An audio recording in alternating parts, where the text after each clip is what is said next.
दोस्तों, महाभारत में आज तक ऐसे घटनाएं हुए हैं जो आज तक हमसे छुपाए गए हैं। महाभारत से जुड़े श्राप, आशीर्वाद और वचन के पीछे भी कई सारे रहस्य छिपे हुए हैं। आपको क्या लगता है कि महाभारत का युद्ध समाप्त हो गया और इसकी कहानी यहीं पर अंत हो गई?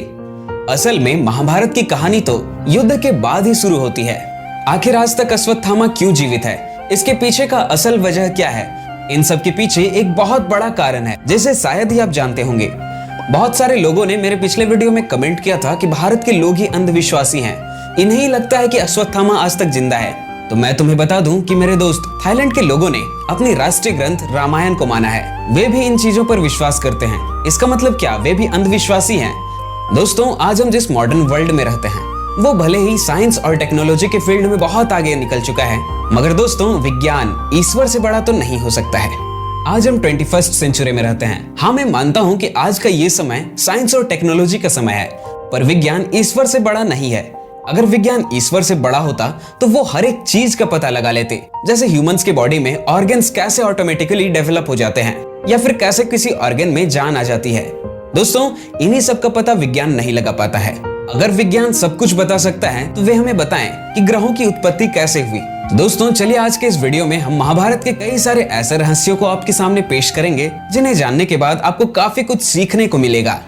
तो दोस्तों, महाभारत का सबसे पहला रहस्य यह है कि अश्वत्थामा आज भी जीवित है, क्योंकि भगवान श्री कृष्ण ने उसे युगों युगों तक भटकते रहने का श्राप दिया था। जब कलयुग के अंत में भगवान कल्कि अवतार लेंगे तब अश्वत्थामा उनका साथ देंगे धर्म की स्थापना करने में।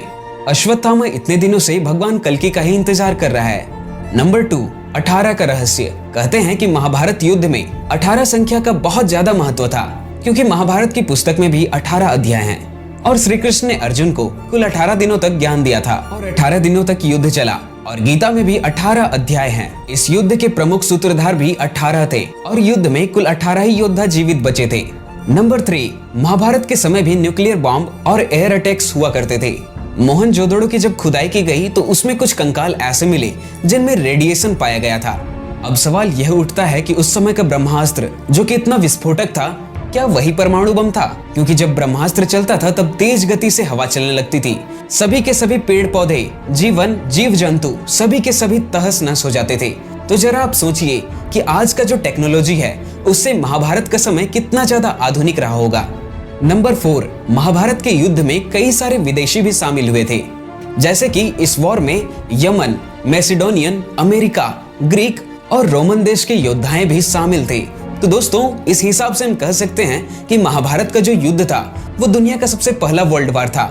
नंबर 5, दोस्तों मैं आपसे एक सवाल पूछता हूँ, महाभारत किसने लिखी? मुझे मालूम है कि आपका जवाब होगा महर्षि वेदव्यास ने, पर दोस्तों मैं आपको बता दूं कि यह अधूरा सच है। अब आप पूछोगे क्यों?